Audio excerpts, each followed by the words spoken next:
আসসালামু আলাইকুম রহমতুল্লাহ বরকাত। কেমন আছেন? ভালো আছে আচ্ছা, আলহামদুলিল্লাহ। আমার একটি বিষয় আসলে আমার জন্য না, সবার জন্য এটি খুব বেশি জরুরি। বিশেষ করে পাবলিক প্লেস বা মানুষের যে কোনো জায়গায়, যে কোনো প্ল্যাটফর্মে মানুষের শালীনতা বিষয়টা আসলে খুব বেশি জরুরি, যেটা আমাদের ইসলামিক দৃষ্টিতে অনেক বেশি জোর দেওয়া হয়েছে।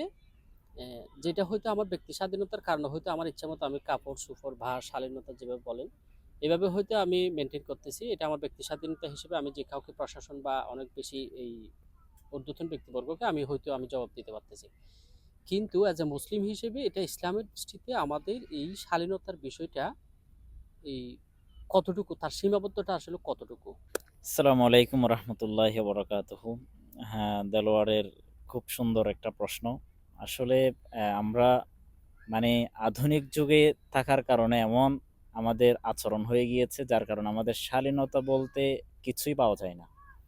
যার কারণে বিশেষ করে যে খোলামেলা এরিয়ায়, যেগুলো পাবলিক প্লেসে, আমরা আমাদের শালীনতা বজায় না রাখার কারণে দিন দিন জিনা, তারপরে মানুষের প্রতি একটা যে আকর্ষণ আকৃষ্টতা, এগুলো থাকার কারণে দিন দিন সমাজটা নষ্টের দিকে ধাবিত হয়ে যাচ্ছে।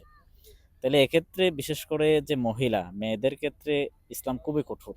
কঠোর বলতে শালীনতার দিক দিয়ে আল্লাহ তাআলা এমনভাবে বলছেন যে তোমাদের পর্দাটা যেন, তোমাদের কণ্ঠটা যেন এত মানের হয়, যার কারণে কোনো পুরুষ বা কোনো মানুষ তোমাদের প্রতি অন্য ধরনের খারাপ চিন্তা, কুচিন্তা তোমাদের প্রতি যাতে না করে।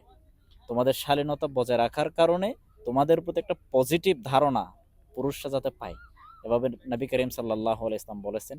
তাহলে মেয়েদের ক্ষেত্রে আমরা যে পাবলিক প্লেসে দেখতে পাই, তাদের পোশাক, তাদের আচরণ, তাদের চলাফেরা, এগুলোর কারণে সমাজের ধ্বংসের প্রবণতা দিন দিন